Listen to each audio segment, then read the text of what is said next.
he'll just be very blunt and say something. And I'm like, oh my God, you can't say it like that because there's 3 Brits on the other side. Hi, everybody. Welcome to another episode of 1, 2, 3 Teamwork.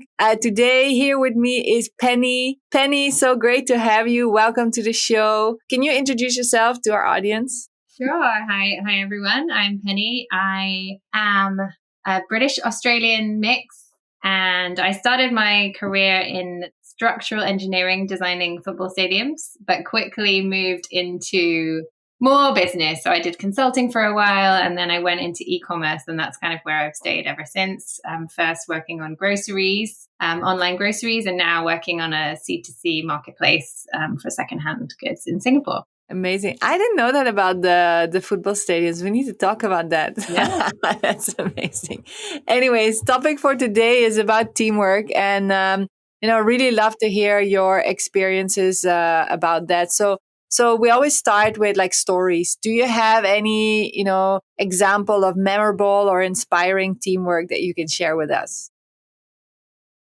One that kind of sticks out for me is when I was working in my last company called Redmart, which is an online grocery startup in Singapore. And I was there pretty early in the grand scheme of things. So it was very, very small team, very scrappy when I started. And I'd been there maybe a year, and we were just doing a kind of traditional model where it was like we stock a bunch of different products in our warehouse and we ship them out to customers. And then one day my boss, who was the founder, came to me and we said, we really need to start a marketplace for groceries. Can you go and do it? And I was like, okay. Like, I didn't know anything about marketplaces. This was like a completely different model. So this is where we don't hold the stock, but we like kind of get it from other people who have it and then ship it out to customers. So I was like, okay, I don't really know anything about doing that. No one in the world has built a good model for this. So it's not even like you can go and steal someone else's business and copy it. It's like, okay, doesn't really exist, this thing.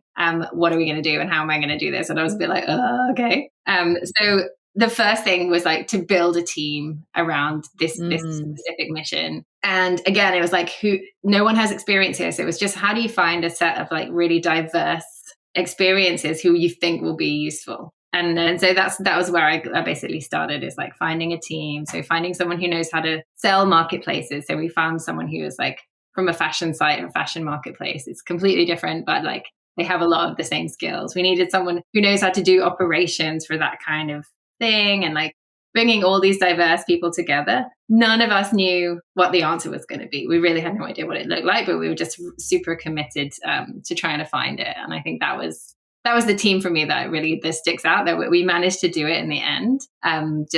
But it wasn't, and definitely my influence was very low in that thing. It was all the work of the team because I didn't know what I was doing. But that's amazing, because I mean, I use that multiple times a week, and it's a product that's just there, used by thousands of people that you and your team build. Wow, Penny. Yeah. Incredible. Yeah, I guess it was like, I think it was super successful, and we were really proud of what we built, and it was amazing. It did so much, but like if I really look back to those early days, we didn't know what it was going to evolve into, and that was kind of the fun thing about that. Now it's there, it's successful, but it wasn't like that on day one. What a great story. But what do you find most challenging working together with other people? I would say the thing that's the biggest risk is probably communication. Especially now at the moment, with like a lot more remote working, a lot more projects that are like, for me now, it's like very cross-functional. I think that is where things go wrong. Right. So it's, the most difficult part of what you do working in teams is really like, that part. It's like communicating the right amount. So you don't want to be in like, oh God, I have to do 15 Penny's making me do 15 meetings a day just to like communicate, and like there's way too much and it's like too burdensome. But obviously too little is also bad, and you're not all necessarily on the same page. And I think there's a risk of people thinking that they agree on something and then they have the same idea in their minds, but they haven't communicated enough about it. So actually at the end they go away, work on it, and then come back together and they realize actually we were working on two completely different things because they didn't communicate enough at the beginning. And I see that quite a lot in what we do. I guess the other part of it is also miscommunication, where things are taken the wrong way because you're communicating. Like for us, it's a lot on Slack or email, Right. People read things that weren't intended, or like miscommunication is very common as well. That's what I kind of see as the thing that I try and look at closely. Yeah, and we're so restricted, right? Like, I mean, we can see each other, but we can't really see each other. We can hear. We have to interpret it each other through this like digital screen. You're like right in front of me and 2-dimensional. So yeah, absolutely, communication is hard, especially in these times. I agree with you. I agree with you. Okay. I guess some of it's also a bit like almost the cliche stuff. Like I see it with my husband. So actually, my husband and I started a company recently selling rum. We have a rum brand, right? Oh yes. And it's the really interesting thing is it's basically 3 Brits and a German working on this thing, and it's like very like in my MBA we did a lot of stuff about different cultures and different like ways of using language, and it comes out so clearly in this team that we have because he'll just be very blunt and say something, and I'm like, oh my god, you can't say it like that because there's 3 Brits on the other side, and like they're going to again because they need it to be like, excuse me, if you don't mind, don't you think it would be better if we did this? And he's just like comes out and says it. So like even in all aspects of life, I do think that thing is really, really important. And it's a prime example of like what some of the stuff we talked about in my MBA. That's hilarious. That's hilarious. I can't wait for the business case about your rum brand for organizational behavior. Yeah, as long as it doesn't end in divorce, it's all fine. It's gonna end in a unicorn. I know it. It's gonna be great. It's gonna be great. All right. Hey, Penny, last question. What's your secret ingredient to successful teamwork? A little bit about like what I think is the biggest risk. I would say trust and like psychological safety is the best thing that you can really have.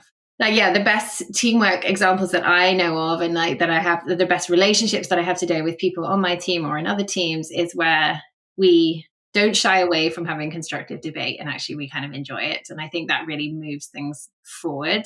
And you can only do that if you come from a place where you trust each other. You know that it's not personal. It's not about I'm right, you're wrong. And it's not about, it's just about trying to get to the right outcome in a place of safety. So you can have a really healthy debate and say, okay, actually, I see where you're coming from now and I get it. And like, then you go and have a cup of tea together and you laugh about it and you talk about your kids or whatever. And like, I think that's so important to build that level where you really trust each other. Because I think the worst examples of things going wrong happen when people don't feel that or haven't built that there, where you're in a meeting and there's kind of silence and people either don't like just agree to be nice, or they don't say anything, and like secretly they're like, I don't agree with that at all, but they're not coming from a place where they can say something about it. So right. There's loads of good stuff you can do around it. And that's one of the things I'm focusing on with my current team is like, how do you do exercises to really build those relationships? How do you make sure you spend time in meetings talking about your kids? We're not all robots. We're real people. People can have bad days. People can be grumpy. People can be like crazy days. Like that's allowed. And you don't always have to go to work as if you're a robot. And like you're allowed to be passionate when you want to. And so I think like a little building that, I guess, is the important thing for me and my teams. What's your favorite exercise? If you have them up your sleeve, I want to know one of them. Yeah. So one that we do, I'm about to do it with the team that I've done recently, but I really enjoyed it the last time we did it. It was called Journey Lines. So basically you get a piece of paper and you kind of draw out a line that represents your career. You could do your whole life, but generally you do your career. And like there's ups and there's downs, and then you basically talk through with the team. Okay, what does this up mean? Okay, why was this down here? And then you learn so much about the experiences people have. You also learn about their strengths and weaknesses, things that they like doing, things that really motivate them and give them that peak, things that really took away their happiness. And so it's a really great exercise. Often it ends up being more emotional than you think it's going to be. But just finding out, it's a way to get people's stories out of them in a fairly efficient way. And you get so much richness just out of seeing that line and them talking it through. So that's an exercise I really love. I love that. I know that exercise, but I'll bring it back. You're right. It's a very powerful one. Yeah. Well, it's only a short interview, but Penny, it's been so great to have you. Thank you so much for your time and for all your lovely insights. Oh, thanks, Anna. It's been really nice talking to you too. Bye. Bye.